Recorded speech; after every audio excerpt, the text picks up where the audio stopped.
But let's try and understand what a second year of above normal rains could really mean for the economy. We've got Dharmakirti Joshi, Chief Economist at CRISIL, joining in on the show right now. Mr. Joshi, good to have you on the show. Help us understand how one should be reading into this news, because it definitely does raise optimism.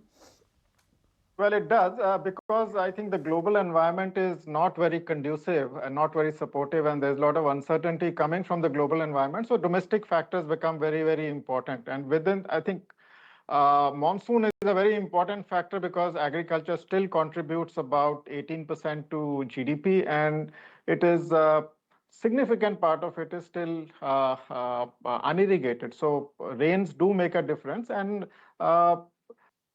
what it will do is it will ensure, if it is well distributed over time and geographies, it will ensure that the food production is good, and the food inflation also stays under check. So I think, and that means that RBI's rate cuts will continue, and I think we have this is a positive signal for the rate cuts also, because food inflation has already come down sharper than expected, and on top of that, normal monsoons, which seem to be pretty well distributed as per the most recent forecast. If it comes true, then I think we are in for another year of good agriculture, low food inflation.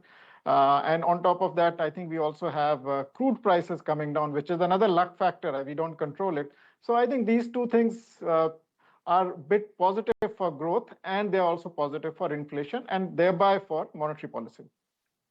Is there anywhere which, Mr. Joshi, we can establish that earlier monsoon means X impact on the GDP and Y impact on the irrigation and Z impact on crops? Not really. Actually, I think what it has done is it has brought relief from the heat. But as far as agriculture is concerned, the months of July and August are the most important months. I think they impact agriculture output more profoundly. They are more correlated with what happens to agriculture.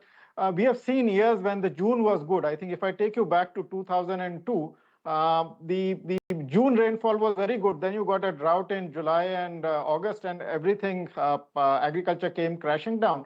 So I think June is important if it is timely, but it is not the dominant factor influencing your agriculture. All right, Mr. Joshi, but sometimes with the early onset of the monsoon, it does impact the crop production as well in a negative sense. So give us some sense that are you already getting to hear that because of this early monsoon, some particular crops have got destroyed? Can that impact the prices going ahead as well?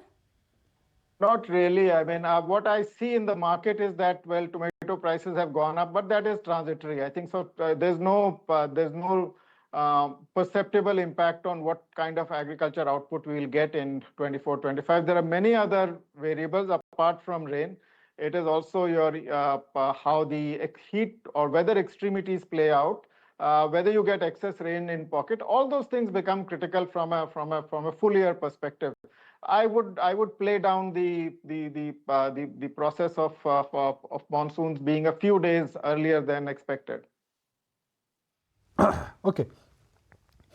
Now let's talk about inflation.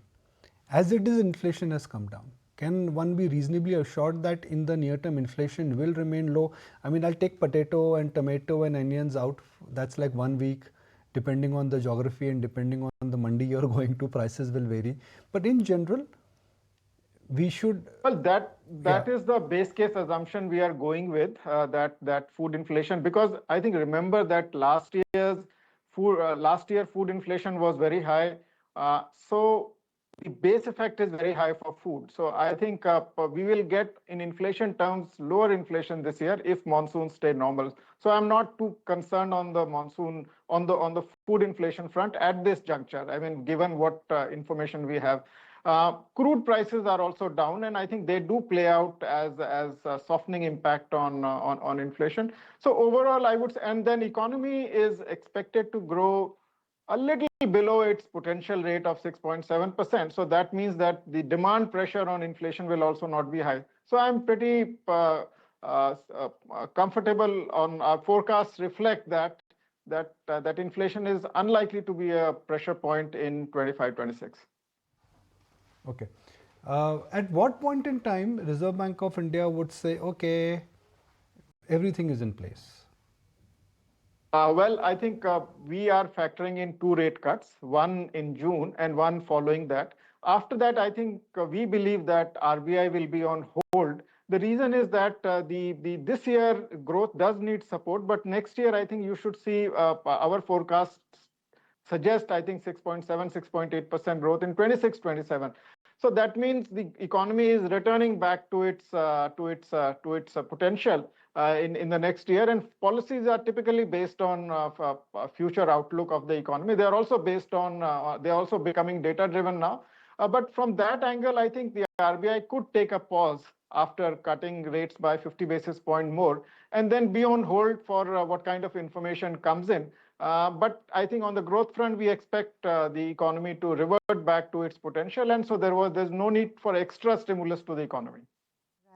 Okay, Mr. Joshi, great to have you on the show. Let's see how these above normal monsoons actually play out, and more importantly, what's the spread as well like.